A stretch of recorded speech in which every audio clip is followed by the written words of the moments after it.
ghost and a candy man. Like a freight train rolling, bringing truth bombs down the line. Promoting the Southland 1 week at a time.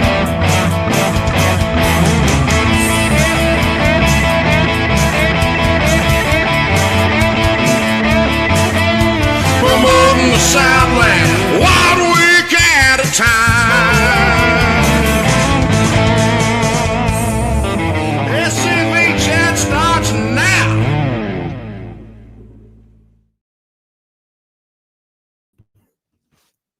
Do you know that Twinkle Twinkle Little Stars and the ABCs has the same tune?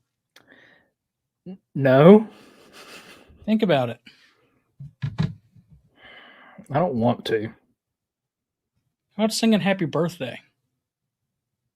No, That's not copyrighted music. actually, you'd be surprised. Some people still copyright that. Yeah, the more you know, huh? Yeah, well, it's in the public domain. Well, someone copyrights it. Anyway, happy Monday, Harrison. Happy Monday, Connor. How are you today? I am doing good. I'm actually currently doing what all of these great people should be doing, which is sharing this episode out. And of course, I have been getting ready for my business to launch and finish up some classes, and I will no longer be a broke college student. I will be a broke self-employed man. Just in time for me to become a college student. You know, the funny thing is someone was like, my friends are betting on if I'm going to end up going back to finish my degree in history for craps and giggles or get a master's in marketing now. So that's a betting pool between my friends. So me and you could end up still being college students together. Well, Forrest is taking classes this summer, so. Everybody is. It's back in style. Yeah. Anyway, views, opinions expressed in this broadcast are not necessarily those of the SCV, GEC, nor any Division Brigades, camps, or other subsidiaries. Strictly those of us expressing, because we're going to be expressing opinions tonight. Oh, yes. And as soon as I get done sharing this episode out, I can't wait to jump into this. Yeah, it's actually a really good, this was a Moose idea episode, everyone. So let's all give Harrison a round of applause.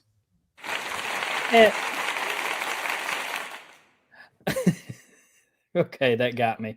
I wanted to preface. You know what? That's honestly fair at this point. But part of this was really wanting to do stuff big for April. Of course, April is Confederate History and Heritage Month, and I have just really been trying to find the best Monday themes that we could do for the Monday show. Hence why I really want y'all to share these episodes out, because I would like us to get these just big episodes out to as many people as possible. But I've been seeing a lot of trailers for what we're reviewing. We're not reacting. I do want to preface that. We're not reacting to it simply because it would take so long to edit that into somehow 10 minutes. But yeah, I thought it'd be easier to review it. And luckily, it's actually not that bad. And we'll get into that more as we continue. But I just really wanted to do something like this, and I'm happy it turned out for the best. Yeah. Which we'll get into it a little bit more when I'm going to fill some time really quickly as Harrison. Thank you. Harrison gets everything shared out so we can have his undivided Moose attention. Really quickly, good evening to everybody. Elliot Jackson there on YouTube, Wilfred Owens on YouTube, Dr. Sandy Mitchum, who I don't know if you know this or not, but they referenced your work in this video, Dr. Mitchum. Kyle, go ahead. Well, this documentary mentioned him not once, but twice. Yeah. I actually have the timestamps because if I can get it to work, I was going to show some of it, but I'm probably not, simply out of copyright reasons. Yeah. I don't feel like having to deal with that because it's a big headache, and I'm a little busy right now. Oops, I just shared that on my business page. Yeah, well. And Kevin and David, of course, Kyle mentioned him. I heard y'all did have a good reunion in Tennessee this past weekend. Tennessee and Virginia both had theirs. Remember, it is reunion season, and if you were planning on going to reunions, get registered, especially for the Mississippi one because it's coming in slow. And I know that because I check the mailbox once a week, and yeah, I haven't gotten one in a while.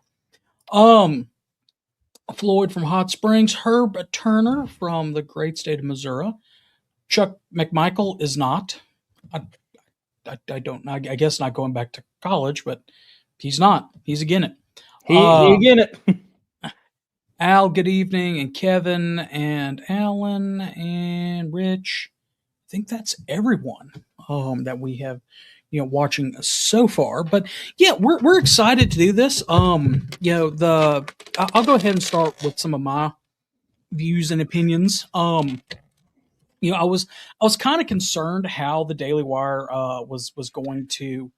I can name drop them, right? I just did. Yeah, no, you can't. We kind of actually have to. What we are reacting to is the Daily Wire, specifically Matt Walsh, has started the documentary series. Not like a legit one, or a legit one that's modeled like the SCV chat show, an online television show called Real History, and his most recent episode is on the Civil War. So that's kind of what we'll be talking about. And that's the only time we're going to call it that. Yes. And that is one thing that we'll get into, is he gets into the debate on what the name of the war was. But I was very very surprised at the at it. Especially we'll get into that, but hold on, I'm Googling something really quickly. Especially given the fact that, well, I mean, he was born in Maryland, which is kind of, they're on the brink. Yeah, it's border state. He lived in Lexington, Kentucky for a while. So, it's not that bad. Not that bad. He has some southern ties. Not a ton. But yeah, so, but still, it coming from a more mainstream, quote, conservative news. What, Harrison? So I've been talking, but it seemed like you were agreeing with me, so I didn't realize that I was muted. But good job there, Moose. I wanted to point out, if Carl Jones is right, Yankeedom is a state of mind, because it's funny that we have this. Basically, if you go by birthing standards, Yankee. But last week we had Jeb Smith on. He wasn't born in the South, and he just wanted the truth and went out, found it, and kind of discovered that we've been telling the truth the whole time. Yeah. So that's that is good. That is a good point. But it's still from a like I was saying though, from my point of view, not having any direct ties that I know of, or that I could even find in the 2 minutes of research I did on him, links to the South, and our point of view on stuff, and just how he ended up presenting it. I was very, very, very surprised, especially on like what Chuck said. It's even better when non-Southerners make our points. I don't know how many on some of our points that he actually made. And we can go ahead and get into it if you want to, Moose, if you're done sharing stuff out. Oh yeah, I just got done sharing stuff out, and I couldn't agree more. It is weird almost to hear our viewpoint be told by a major player in media. Now, and I do want to preference it with this: he didn't get everything 100% accurate. Yes. There was some stuff that he, I wish he would have gone a little bit deeper on. Some of the stuff he kind of glanced over that we would have gone deeper on. in one of our episodes, and we have done in our past episodes. But I mean, as far as a over general overalization, he did a good job, and also what I was talking about as far as from quote conservative unquote places, which PragerU is neoconservative. And of course, they did the hit piece on Robert E. Lee that we reacted to a couple of months ago, or years ago, actually. At this point, it was our first reaction video, and that was something that I specifically wanted for the show. And Connor was like, "Oh, I know of a good one." Yeah. Yeah. So it wasn't. Yeah. So so I was expecting something more along that it would be a deification of Lincoln. That it was done that way. I'll go ahead and we encourage everybody. You have to watch it through the Daily Wire Plus. I think it's like a $14 a month subscription. Yeah, it's $14 a month, and basically you're just buying this episode. You can stay if you want to, but I would encourage everybody to watch it, because I'll get into my reasonings why and what I rate it on.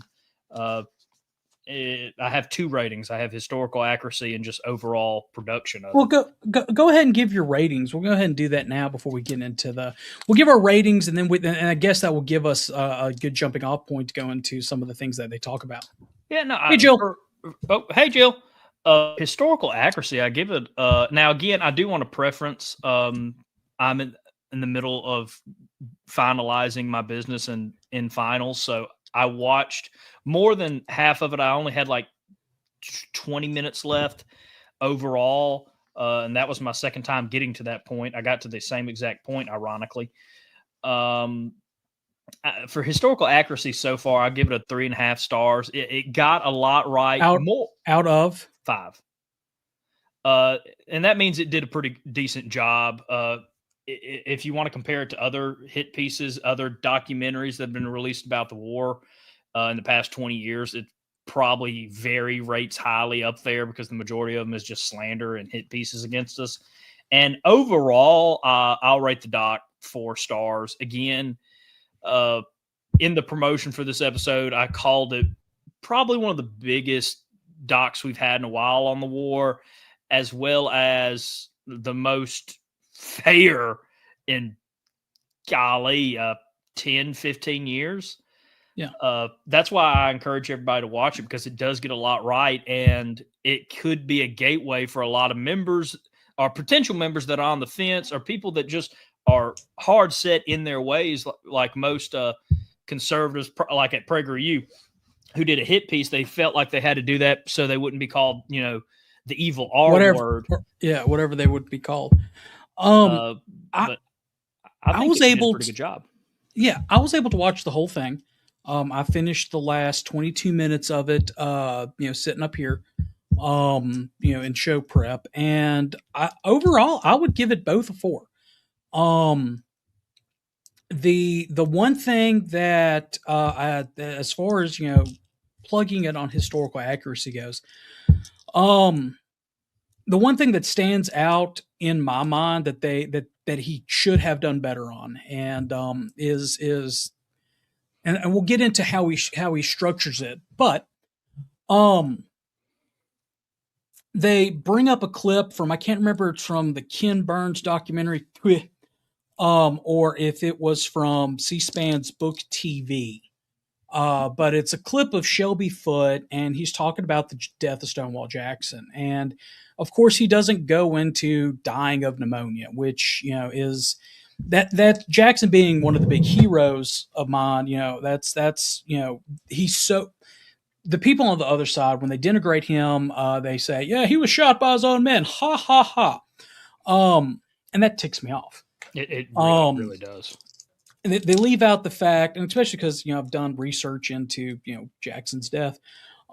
They leave out the fact that, he had pneumonia. They leave out the fact that he believed in hydrotherapy, which, he had a wet cold compress put on the side, which, helped the pneumonia set in, everything like that, on a cold May evening. So he leaves that out. Or memory serves right, he leaves that out. I could be wrong. but I don't think that he talks about the pneumonia. But anyway, I digress back to Shelby Foote, and Shelby's talking about Dr. McGuire coming in after Mrs. Jackson has told General Jackson that he's going to die, and he says, Doctor, my wife tells me that I'll be with the Lord this day. And Dr. McGuire says yes, and he says, good, I always hope that I died on a Sunday. And then Matt Walsh leaves it as like he died, and he leaves out the portion, a couple hours later, Jackson, under labor breathing, said, let us cross over the river and rest in the shade of the trees, which is one of the most beautiful quotes, deathbed quotes that there is out there. Wish he'd have gotten that right. But, as far as nitpicking goes, that is one of my, few nitpicky things that I can throw out there. Overall, telling the story, and which we like, fair history. We like, for it to be what it is. So it was pretty well done. So essentially, now he doesn't go into an entire defense of the Confederate soldier or the defense of the Confederacy's cause at first. The way that he goes and does it is he uses Robert E. Lee as the jumping off point. And the reason why he does that, now I'm going to digress and get into a little bit of fiction. Newt Gingrich, former Speaker of the House, would have been around 2009-ish, I think, writes a trilogy of what if the South won the Battle of Gettysburg and alternate history. And in that, either the second book or the third book in that trilogy, it deals with General Lee and talking about how Robert E. Lee essentially epitomizes or is the visual representation of the Confederate cause. When you think about that and you look at it, he is one, if not the most notable figure of the war between the states. I remember years ago, in April, going to my local library and there being the placard, closed on Confederate Memorial Day. And instead of having a battle flag or a First National or a Confederate monument or something like that, it had a picture of Robert E. Lee on there. So, by opening that door, by using Lee as a way to go in, and Lee representing, and he goes into that so much of the South and the South's point of view, he's able to open that door to apply that to the rest of the Confederacy or the vast majority of the Confederacy. So I like how he did that. He picks a lightning bolt, or not a lightning bolt, but a lightning rod, with Lee, especially with everything like we're seeing the statue just in the background there from Monument Avenue. Or they show the clips of the statue of Lee that was in Charlottesville, Virginia, that was taken down and disassembled and wrongly destroyed. Or the statues in Statuary Hall. Because he is the most famous epitomization of the Confederacy, he's able to open a door that way. So I do like how they did that with storytelling. And I mean, let's be honest, he's the easiest person really to defend, mainly because of his popularity after the war. I mean, right. Lee was Lee. I mean, there's no way to describe him other than that is Robert E. Lee. And he talks about how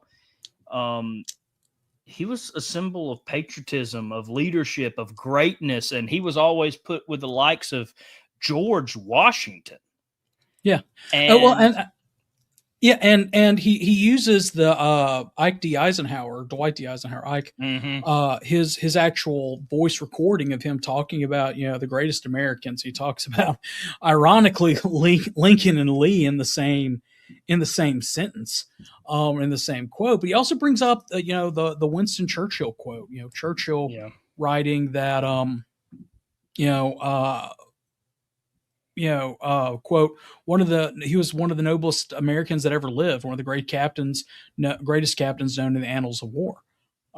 So, he does start off with that, talking about, just how in the last 50 years, how much Lee meant to the nation. But I copied this verbatim. I'm trying to get my notes to pull up on the side screen over here.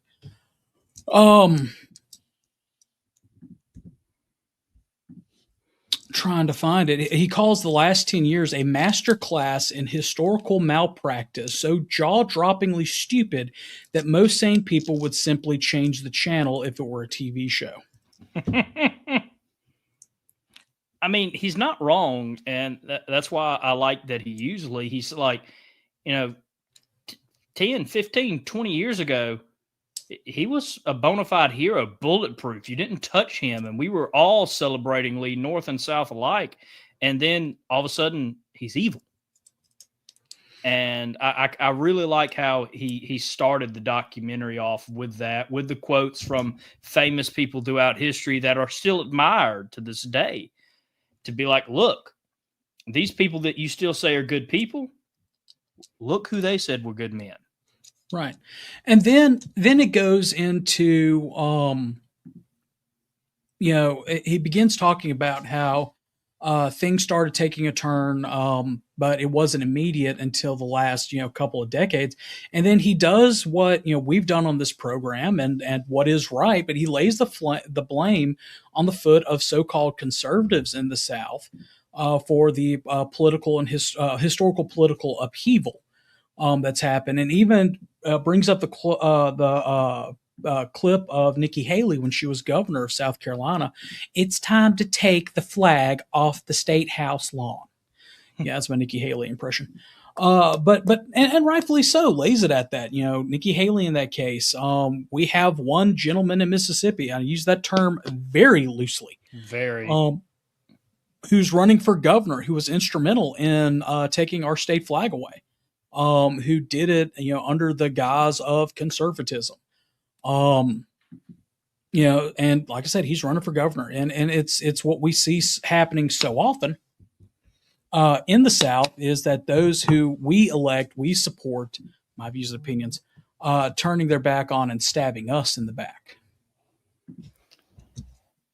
And he also said, quote, the retreat opened the floodgates for anti-American radicals who literally desecrated the grave of Robert Lee's horse, melted his statues, and slandered his reputation.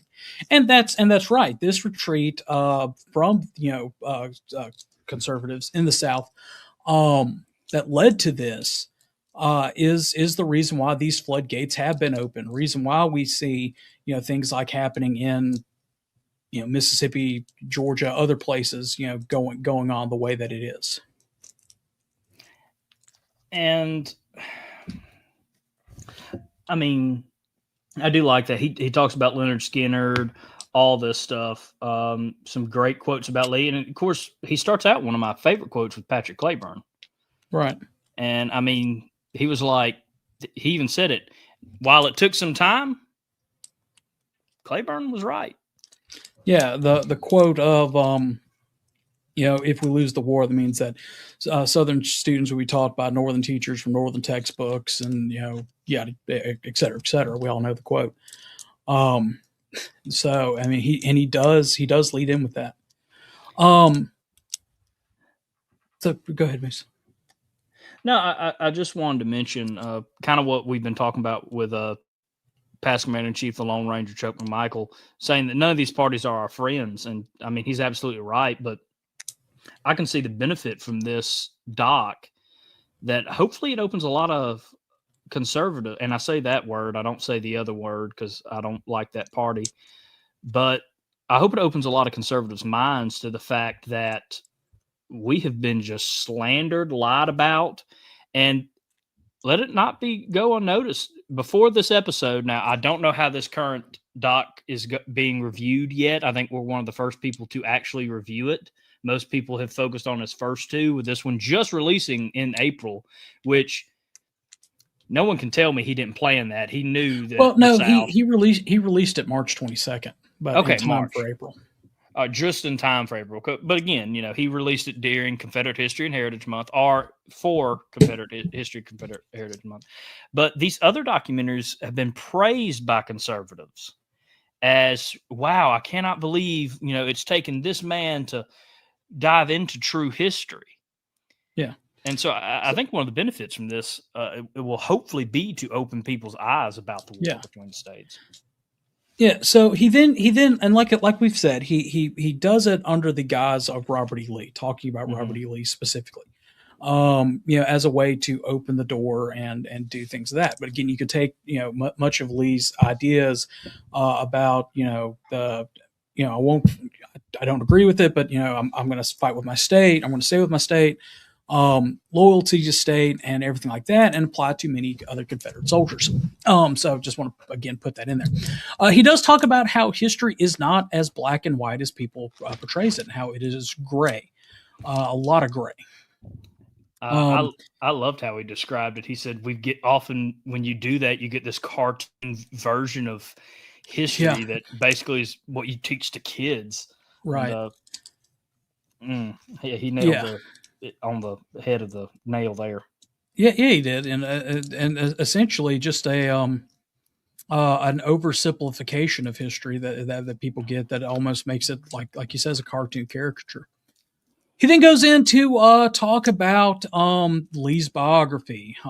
Lee's father, being Light Horse Harry Lee of the Revolution, marrying George Washington's great step granddaughter, and everything that went along with it. He talks about Lee's education at West Point and being the Marble Man. Shows the picture of Lee's portrait that was at West Point, and everything that goes along that went along with it. So that is. Again, talking about his prominence. And then he begins talking about the Battle of Chancellorsville. That's when he gets into Jackson's death, obviously. But how, the tactics at West Point, it does a pretty good overall view of the tactics. The tactical scenario within 3 minutes as best as you can of, Lee's genius at the battle. And how it's still taught to this day in several, military colleges throughout the world. But then he goes into some of the deeper issues about halfway through, because you've got, and I like how he did that. He explains who Robert E. Lee was and gives you the warm fuzzies towards Robert E. Lee, and then he goes into the actual issues of the war, because by this point you're invested in it. If you haven't decided to change the channel by then, you're going to hear what he wants to put out there. Go ahead. Oh, I love how he tackles the name of the war as well. I know we're about to jump into the issues. Yep. No. Well, that's my next point. He goes into what the war was. Mm-hmm. And how Lincoln and even the United States government referred to it as the War of the Rebellion for years, and how the South, the two most prominent in the South was the War for Southern Independence and the War between the states, which, of course, I did call it the War between the states. And he talks about just how no one really called it that. And he even explains what an actual civil war is and how it does not apply to this war. I think the only reason he called it that in the title is just because that's how you sail. Yeah, well, that's just the modern, I guess, what has been ingrained in everybody's head. Yeah. Lexicon, so for us to view that war. I mean, everybody thinks about, I'm going to a Civil War battlefield. Yeah, no, you're not. Mm-hmm. You're going to a War for Southern Independence or War of Northern Aggression battlefield. Anyway, so he actually goes into that. And I'm glad you brought that up. He talks about how Lincoln called it a rebellion because he had to make that argument in order to, circumvent the Constitution. He had to, in order to put down a rebellion, he'd have those powers, war powers for X number of days. But he does not, and they call it that to frame themselves, of course, as a victor. And that's the other thing that he talks about, is that history is written by the victors. Mm-hmm. So yeah.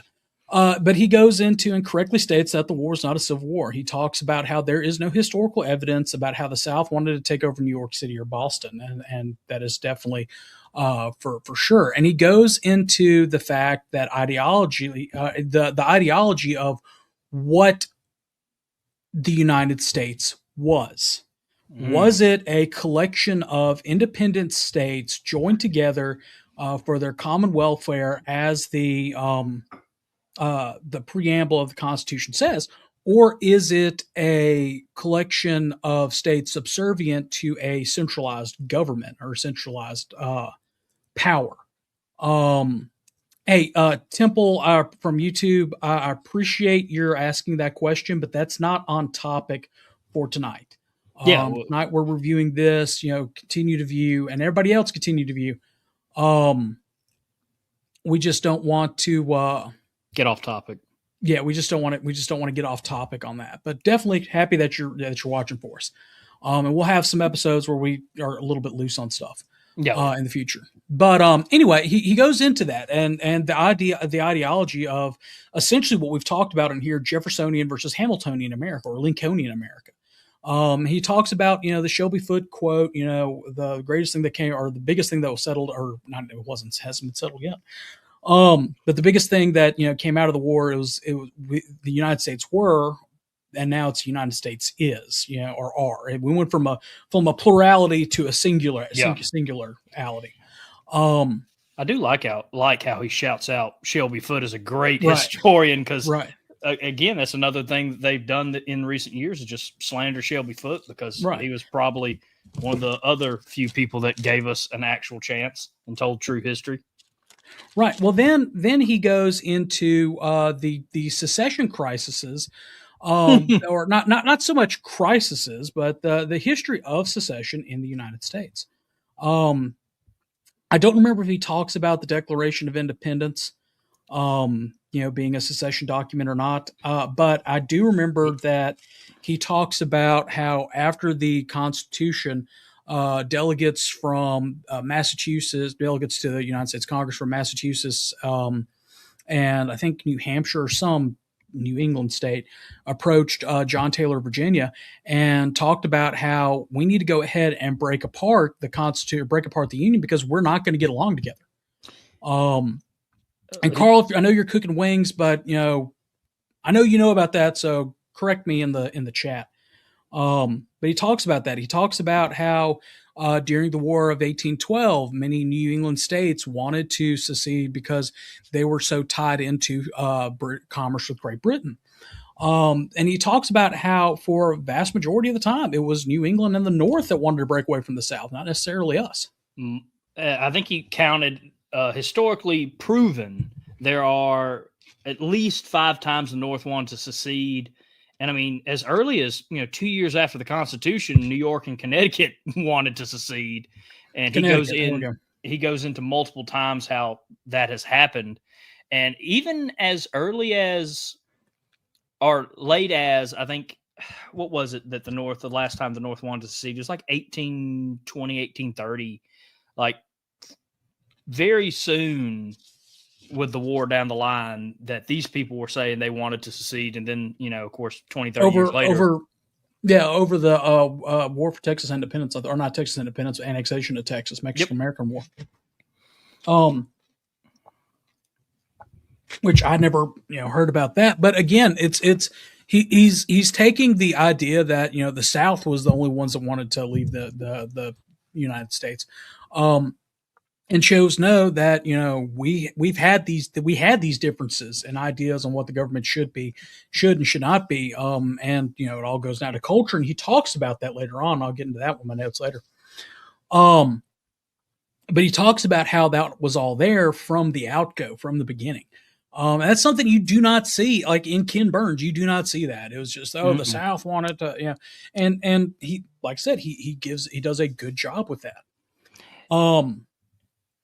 Go ahead, Moose. Oh, he does a great job. I think he spends about, it looks like in my notes, because I did have some time stamps, looks like for about 1/3 of this doc, he's talking about secession, talking about Davis's viewpoint on it, talking about Shelby Foote's viewpoint on it, but more importantly, the one I loved that he tied it into, and I hope I'm not stealing your thunder, Connor, because you can explain these points a lot better than I can. But he ties it back to George Washington and the first American Revolution. That the reason Washington is called a patriot and hailed as a hero is because he won his war. Yeah, I had that in my notes.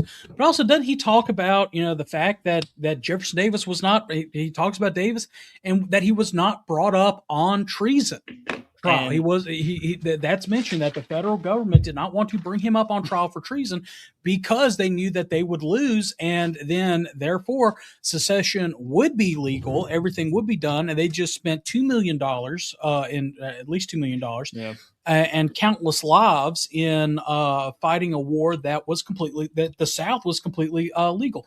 Here we go. Carl's chiming in. Thank you, Carl. Yeah, and like the funny thing about that is he says Davis even wanted a trial because he wanted to prove the legality of secession, and how Abraham Lincoln even said that, why my office dictates I should want Davis arrested. I hope that somehow in the middle of the night he gets away, and if that happens, I wouldn't be hurt, because he knew that they couldn't put him on trial. The United States government knew they couldn't put him on trial, and they couldn't try all these Confederates as traitors and treason because they would lose that case.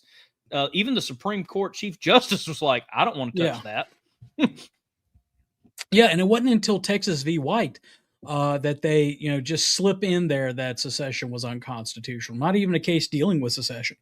And he even points out that, he feels like the viewpoint on his secession legal has never really been talked about, and should be, because he's like, as you said, he's like, that case had nothing to do with it. They threw it in there 30 years later, and it took 30 years for them to try to attack secession because they knew they'd lose, and they thought if they just slid it in, they'd get away with it and prove that, secession was illegal. And I mean, how many times have you heard when we talk about secession, some woke Yankee comes in the comment section to talk about that court case?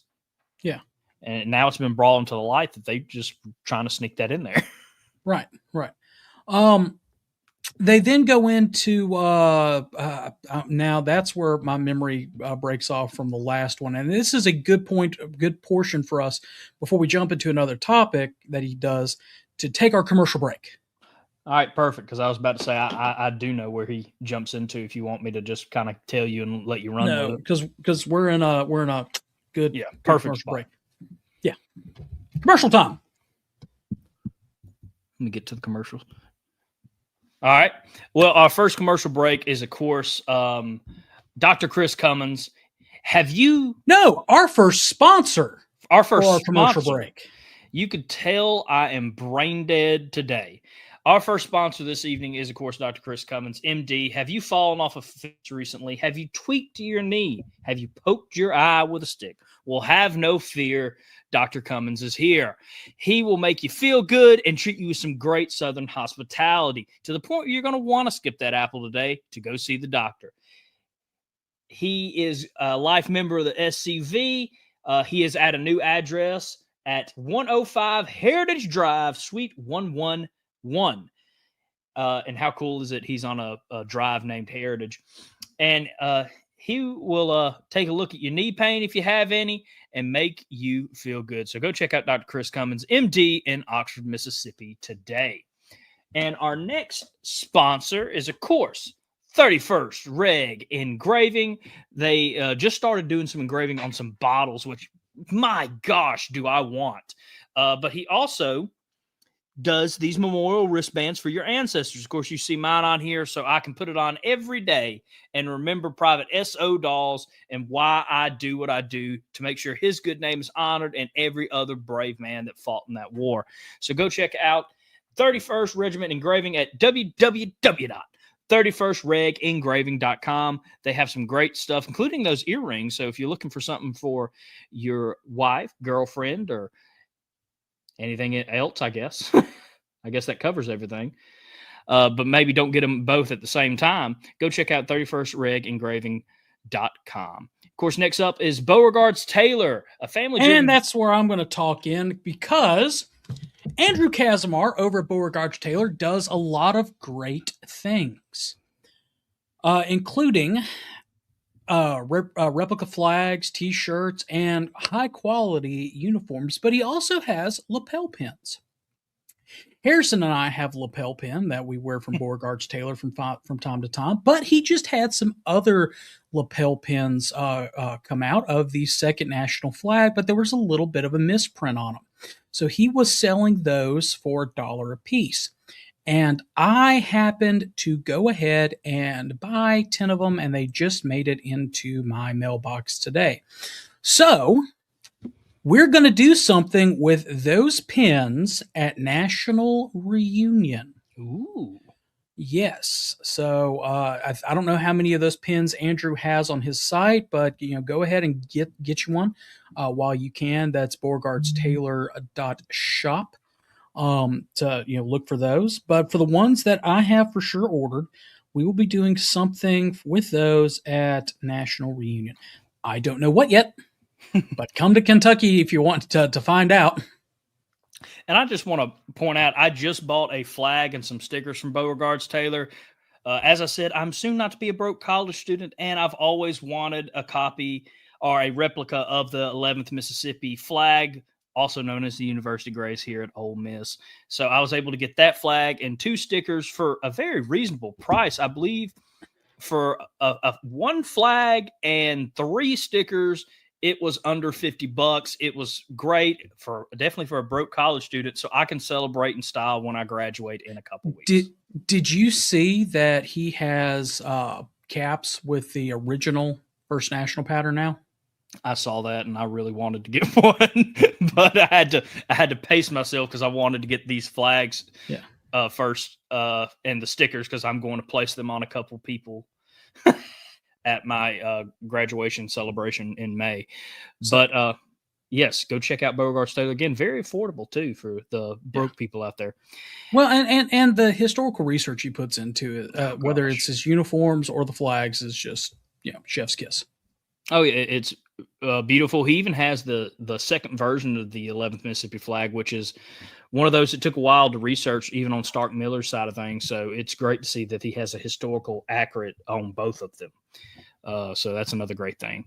And of course, our next sponsor is the museum at Market Hall, home of the Confederate Museum since 1899. They are open Thursdays, Fridays, Saturdays, and Sundays from 11 a.m. to 4 p.m. If the flag is out, they are open. Admissions. And go ahead. Oh no, you go ahead. I was going to say, remember that this month that they have, I'm trying to pull it up, special diversity in the Defense of the South display, limited time display going on, or exhibit rather going on. Go check them out. And also remember, we did an interview with Jill a couple weeks ago where we showed several of their artifacts, swords, some of the big giant portrait of Beauregard, the Revolutionary War, and War Between the States drum. Definitely go check them out. And remember, they also have a friends portion that you can join if you want to help them in their cause. Yes, and they did some phenomenal work. And of course, remember, their shipping is only $5 as well. And they have a phenomenal gift shop that you should go check out. Again, you can check them out at museum@markethall.com. And of course, check them out. If flag is out, they are open. And our last sponsor for this evening is, of course, the Sam Davis Home and Museum. There are many things to do at the historic Sam Davis Home and Museum in Tennessee. You could go walk through their herb garden, take some nature walks. Did you just say herb? Yeah, I said herb. No. In American English, the H is not pronounced. It's herb. Herb garden. Yeah. Well, I've been doing this for like 3 weeks, man. Where have you been? help a poor dyslexic kid out. Dag nabbit. Bring your dogs for a game of catch. Visit the 19th century smokehouse kitchen and slave cabins and so much more. Visit the final resting place of Sam Davis and several family members. Watch a great film about Sam Davis inside. Explore the museum galleries. Participate in a scavenger hunt. Tour the historic home, and of course, visit their great gift shop for souvenirs. Scavenger hunt. Homemade and local goods. Pro tip, give yourself at least an hour and a half to 2 hours to fully enjoy your experience. You can figure out more about them at samdavishome.org. One more time, that's samdavishome.org. Cut his John! Help a golly, y'all just attacking a man tonight. And of course, we wouldn't be anywhere without our lovely people over at Patreon. So go check us out on Patreon. You can join us for $2.50 a month to feed a moose. That's basic support. For $10 a month, you can become a real chat head and get behind the scenes content. And we could buy Hooked on Phonics. And we could buy Hooked on Phonics for Moose. And we... And I hate you so much. And you can get a glimpse at some of our upcoming projects because we've got a lot of great things in the works, exclusive shows, and so much more. And of course, for $30 a month, you get exclusive merchandise that not even me and GCB get, the owners of SCV Chat. And of course, you can join our great sponsors for $80 a month and get promoted on the beginning of every episode, and of course during our commercial breaks. We want to thank everybody so much for supporting us and helping us reclaim the narrative week at a time. And we will be right back after this quick Pop-Tart break. There is a place nestled in the rolling farmland of southern Middle Tennessee. A home constructed in 1837, nearly lost to the ravages of war. Saved by a servant and a Confederate general. A place where families loved and lost. If walls could talk, what stories could be told? If a place, a home, can feel love, loss, pain, surely this is one of those places. Nearby is a more recent structure, and inside are the stories of heroes and heroines, stories of battles won and lost, stories of sacrifices made by the people of its native soil. A place that will tell the true and complete story of the Southland and the war fought for its freedom. From the causes that led to the conflict to the modern-day struggles to protect Southern history. Historic Elm Springs and the Confederate Museum at Elm Springs are the general headquarters for the Sons of Confederate Veterans. A place where the story of the Southland and its historic struggle is preserved and told. Come and discover your history.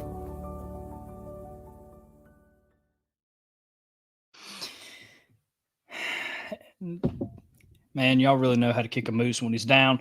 And of course, thank you again to all our sponsors and Patreon members. We couldn't do this show without you, literally. And thank you for your support. And because of that, we are continually pushing the envelope to reclaim the narrative 1 week at a time. So join us here over on Patreon and really help us out and help us do some great things. You'll see a sneak peek of that very soon. Go buy a t-shirt. Yes, also go buy a t-shirt because for until July 4th or July 5th, and I want to see these shirts everywhere on July 4th, you can get The South Was Right in 1861 because America Was Right in 1776 shirt for 15% off if you use the promo code 250. And if you can't figure out why the promo code is 250, I can't help you. Yeah. So, all right. So, yeah, going back to, because we're at 51 minutes. Oh no. Yeah. Still so much. Yeah.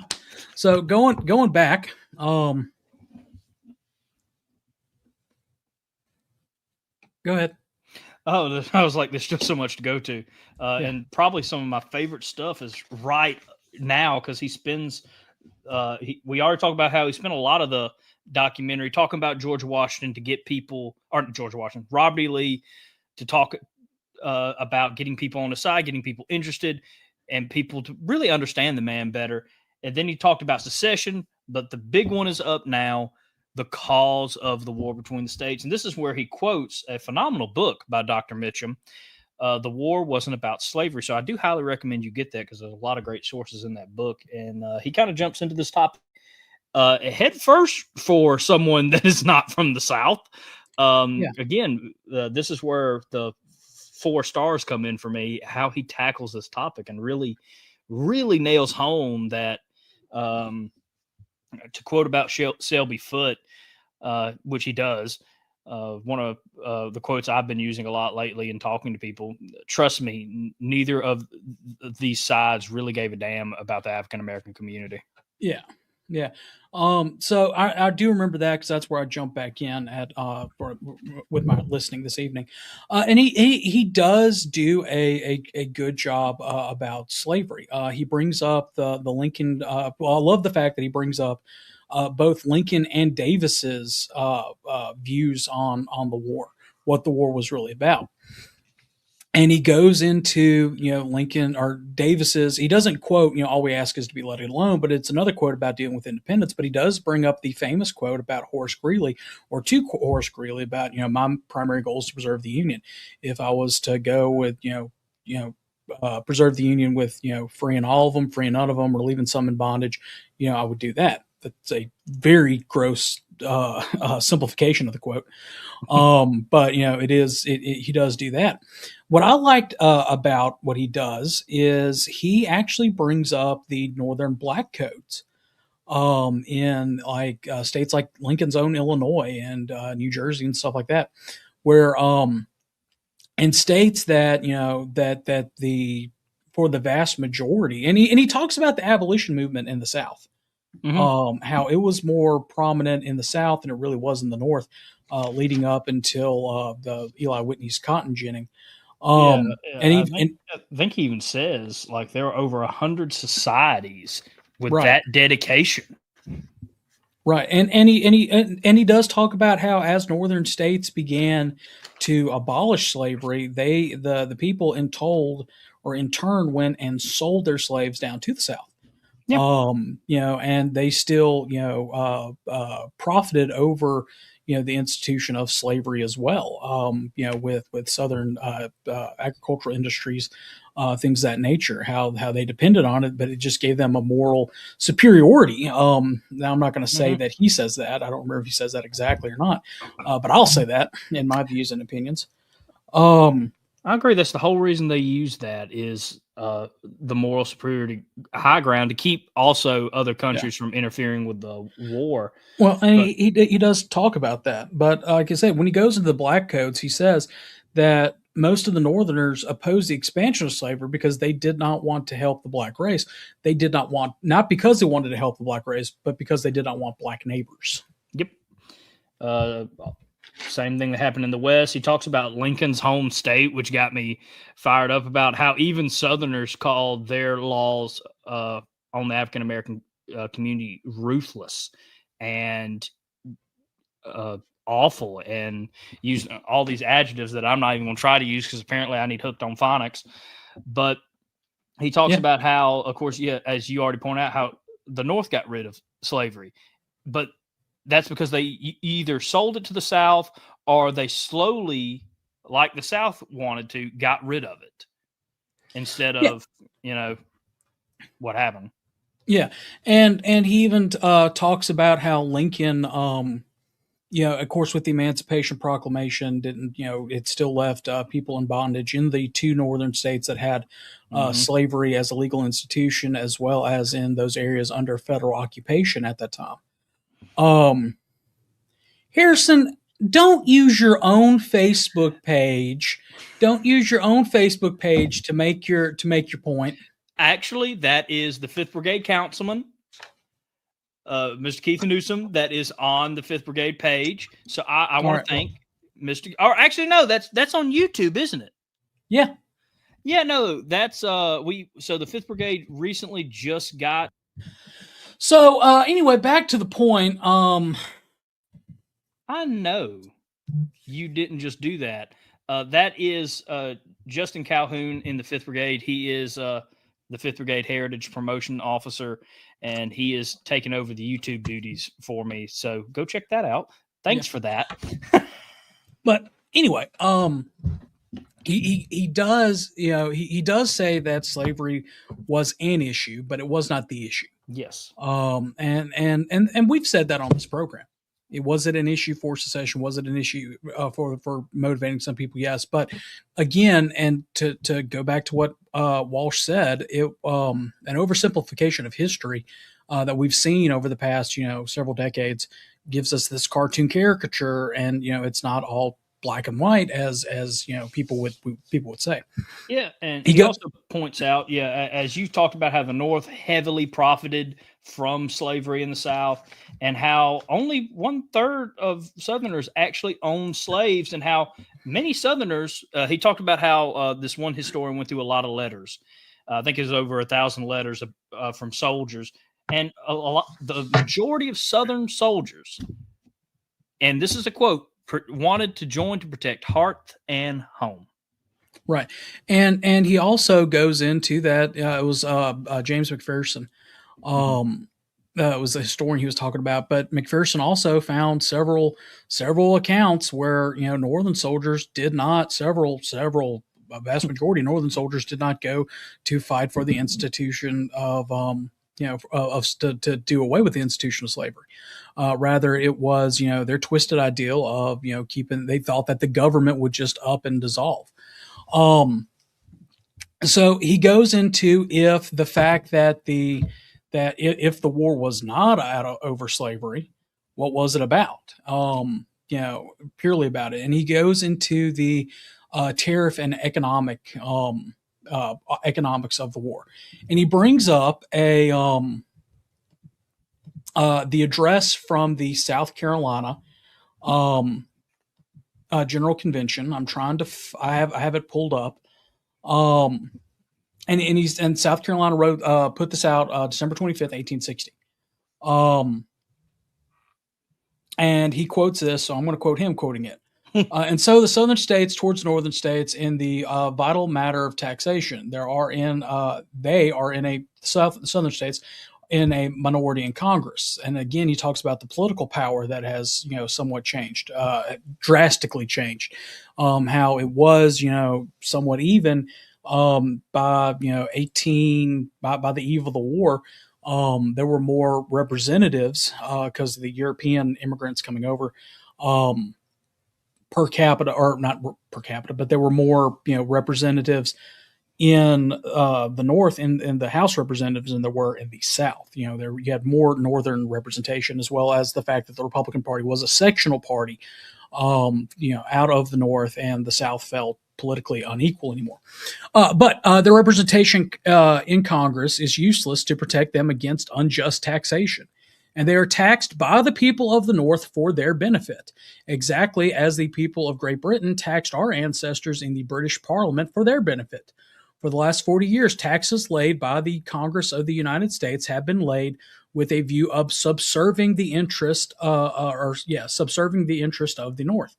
The people of the South have been taxed by duties on imports, not for revenue, but for an object inconsistent with revenue, to promote by prohibition Northern interest in the production of their mines and manufacturers. So essentially what he's saying is that the North is through the tariff system, through things that are being, taxed on the South. We're taking the money from the South because I think 3/4 of the world's cotton was being produced in the South at that time. And us being an agricultural people, not an industrial people, we, we needed imports from Europe more than anything else. And because those were being taxed and we're having to pay the taxes on them, those monies were then being shipped up north and paying for railroads, paying for industries like mines, manufacturers, the Erie Canal, things like that. I'm like that he actually pulled that quote out. Because it does, again, he doesn't do the full quote, but it lays out that the South was fighting, that the South was right in 1861 because America was right in 1776. And he goes into the cultural portions of the war, how we are different cultural people. Agrarian culture versus industrial culture. He doesn't go into it as much as, because it's, towards the end, as Albion Seed does, where it, talks about puritanical versus Scotch-Irish and planter culture mix. But, how we've never really gotten along. And he pulls a quote, weirdly enough, from Karl Marx, talking about the tariff and things like that. He says the war between the North and the South is a tariff war. The war is further not for any principle, does not touch the question of slavery, and in fact turns on Northern lust for sovereignty. And that was from Karl Marx on October 20th, 1861 that he quotes. Another, through there, the war between the North and the South, so runs the first excuse, is a mere tariff war, a war between a protectionist system and a free trade system. So again, throwing that out there was a really, really refreshing to hear that in there. I can't tell you how good watching this documentary felt for me. I was like, my gosh, there's someone else out there that actually cares about true history. Well, I mean, it's the fact that he did a service with it.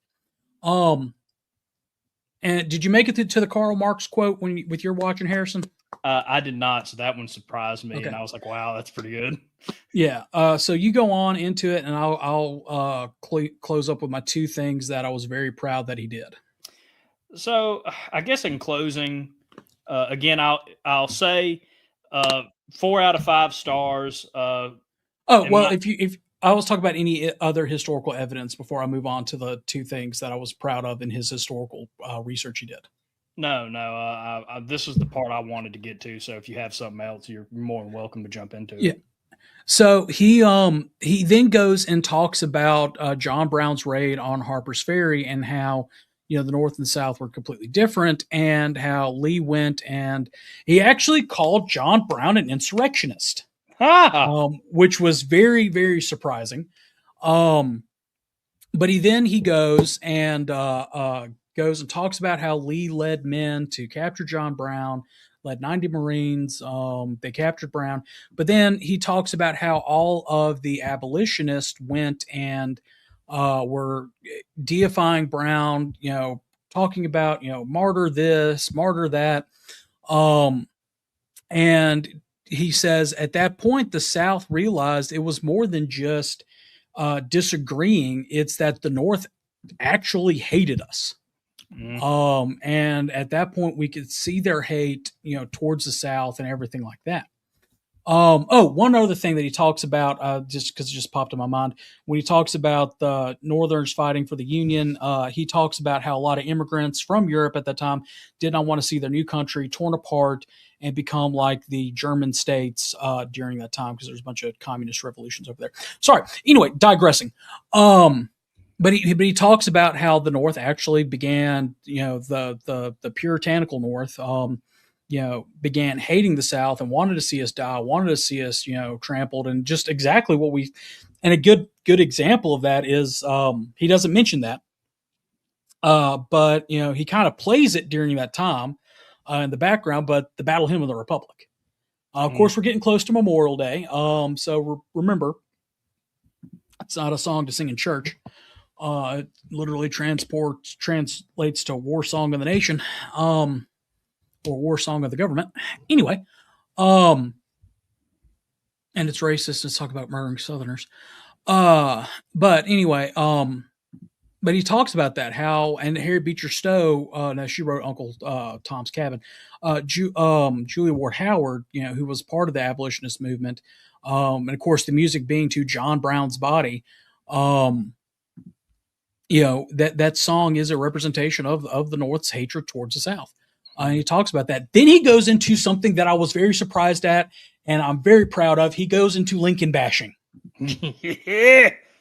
And he actually talks about, well, let's look at Abraham Lincoln, and the same, viewpoint that we have with Robert E. Lee. He was a man of his times. He had ideas of his time.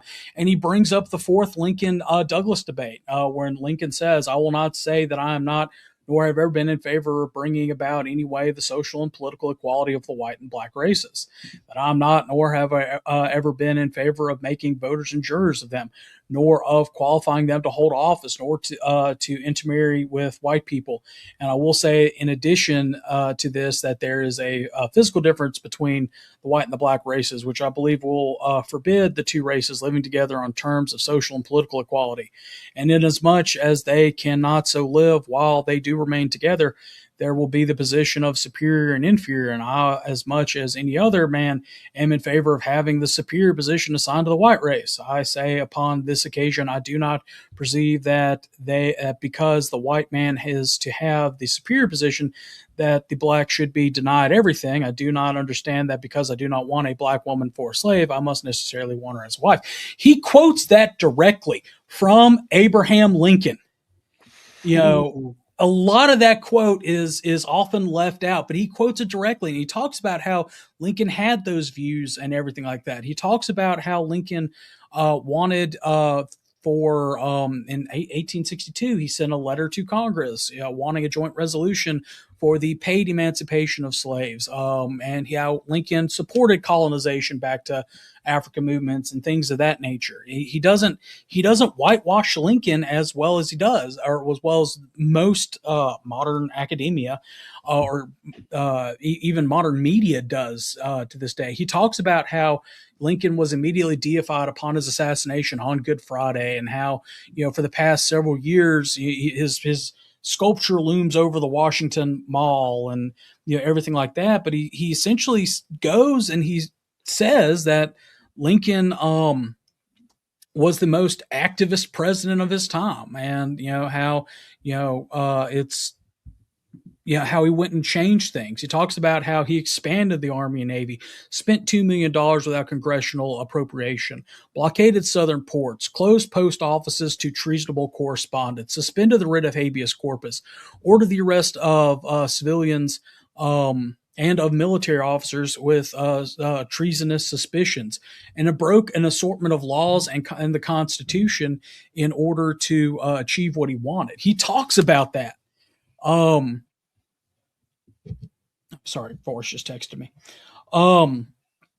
So he talks about that in there, and goes on to say, but if you look at Lincoln versus Lee and their ideology, they both believe that slavery was a moral issue, and this, that, and the other. The only thing that separated them was their idea of which was superior, states or the federal government overall.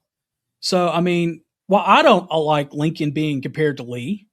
I don't agree with that. But still, for someone who's listening to it, because of how deified Lincoln has been, that is a interesting way to make the argument. He does say that one person called Lincoln a first-rate, second-rate man, and then also goes into other quotes, contemporary quotes about Lincoln during that time, about him being vulgar and this, that, and the other, and it was really good. In his closing, which I really appreciated, and I actually turned on my dictation on my computer so I could record it. He said, reconciliation with the Union, talk about Lee after Appomattox, reconciliation with the Union. He urged his men to lay down their arms and return home and rebuild as loyal citizens. Today, efforts to erase Lee from history often stems not from sheer historical literacy, but a deeper motivation lurks resentment towards a man who embodies virtues increasingly rare in modern America. They hate him not for his flaws, but because he represents unattainable ideas, tactical genius, a man of unyielding duty, honor, and dignity. A Southerner whose leadership still echoes in military academies worldwide. They know they'll never measure up. No statue will rise to the fleeting figures like Mark Milley or anyone else, but Lee's legacy endures, outlasting the vandals who would topple his monuments or even disturb the resting place of his faithful horse traveler. In the end, Robert E. Lee is a reflection of the war itself, far more nuanced and multifaceted than these simplistic tales that we hear.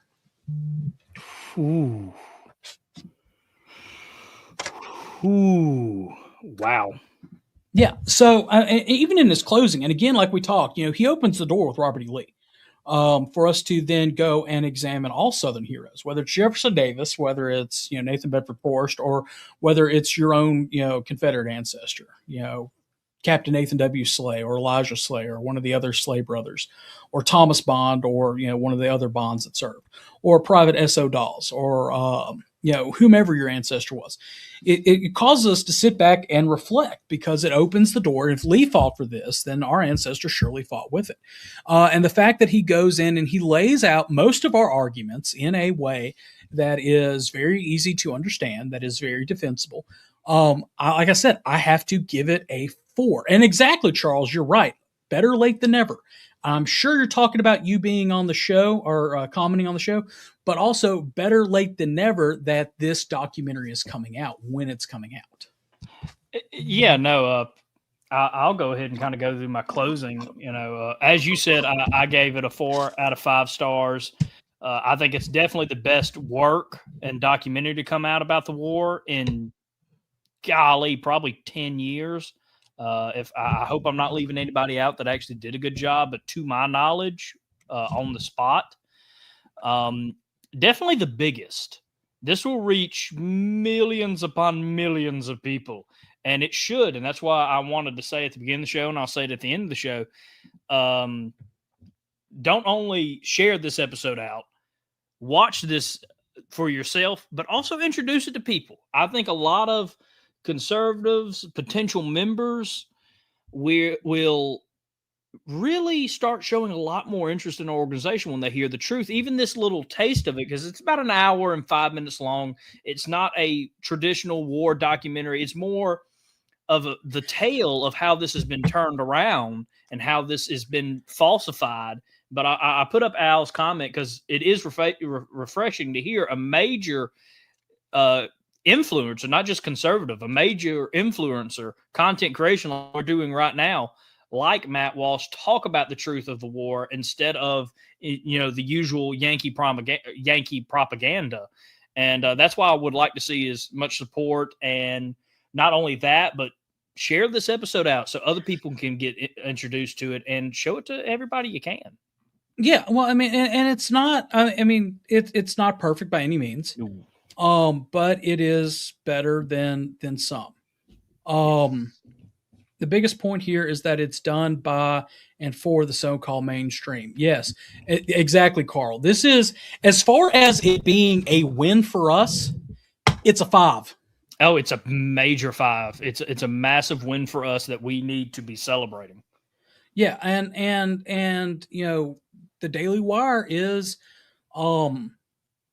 especially because we talked about with Charlie Kirk's assassination, how his show and other shows like the Daily Wire, Charlie Kirk was more for the in my opinion, using opinions. Well, I did listen to him. Harrison, what's our age difference? 6 years? Yes, 6 years. Okay, so there's like 4 to 5, my man. I thought you were born 2000. No, 99. Okay, yeah, so 5 years, but still, Harrison and younger was your 25-year-olds. Mm-hmm. That was more Daily Wire, more your 30-year-old crowd. So if this gets 30, 40, so if this gets people interested in looking at everything like that, it's and Charles, that is a very, very good point. It would be a good camp program, because there's a lot of good history in it. But so if suddenly this gets 30 or 40-year-olds interested in hearing, I always liked Robert E. Lee, or I always thought something. Maybe it opens a door for us. But it is a really, really great. Give it a watch. Like I said, we're not trying to. They're not paying us for sure. Although Daily Wire, if you'd like to, Matt, throw us some money. Sponsor us. Yeah, throw us some money, or give us some equipment. I'll take anything y'all are trying to get rid of. But yeah, it really is a very refreshing view on the war. I can't wait to go, and because he has one on the institution of slavery itself, which is a standalone. I can't wait to go and watch it. I can just to see quote what he that puts his in there.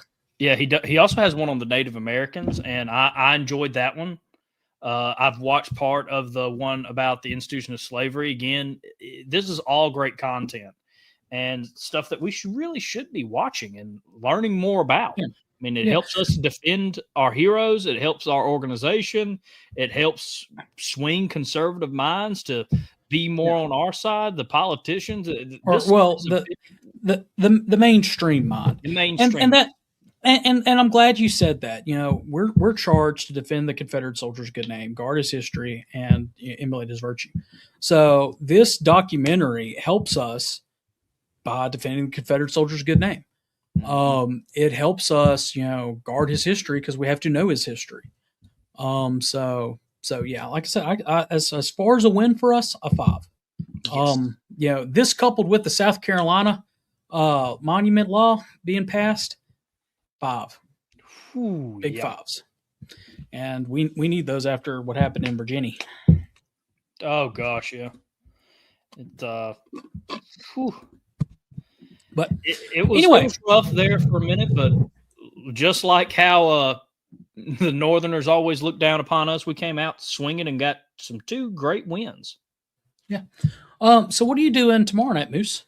Well, I thought while I was setting up my business email that I would be watching and listening to Tennessee Tuesdays with Tennessee Division Commander John Blankenship. Congrats on the re-election.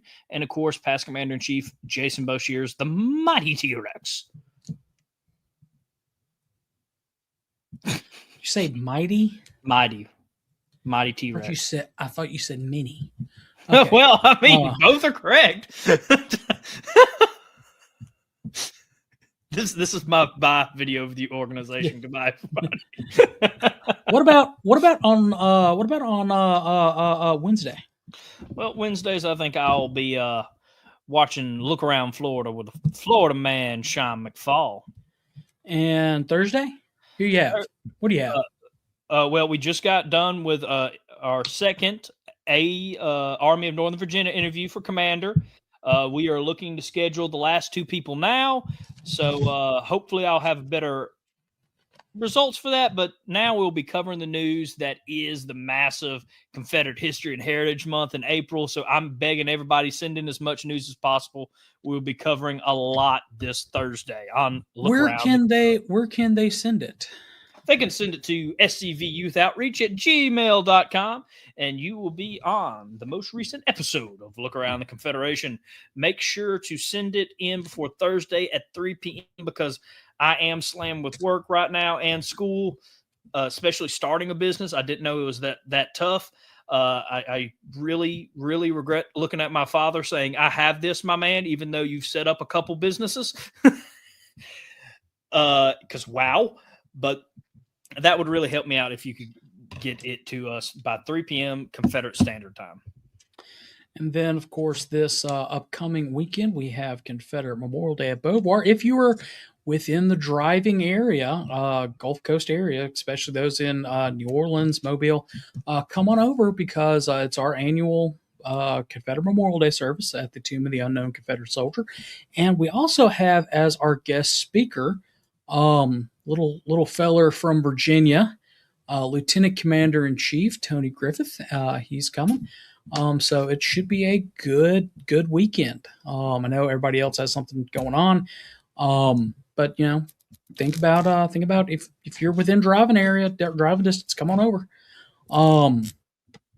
And we'll be back next Monday. I think we're gonna give Adam a month off because we have not done our Bible episode, spiritual episode. So I think we'll do that next Monday and let Adam sit back and enjoy things in Culleoka. Yeah, bless his heart. But yeah, I'm looking forward to that episode. Again, I think it's a perfect way to end I've been promoting this whole month as big episodes all month long, and I think we've knocked it out of the park each time. Y'all have showed up in numbers to support the episodes. It's really been crazy how well viewership has been this month. I can't thank y'all enough for that. So make sure to tune in next Monday as we kind of put the cap on our big month that is April here on the show. I can't wait to see what we come up with to talk about when it comes to the spiritual night. Yeah, I've got an idea. I can't wait. So, until then, let me check the last couple of comments. Gee, Adam was watching. Hey, hey, take Kayla somewhere nice like Waffle House. Anyway, in the words Don't of the get her a late and corn great dog. Harold Philpott, threw me off with the corn dog thing. Yes, it's happened to you. Clip that. That is going in the gag reel. Yes. The gag reel you never make. Remember, no Fumar in the elevator, and also Redder Frupp. It's smoking.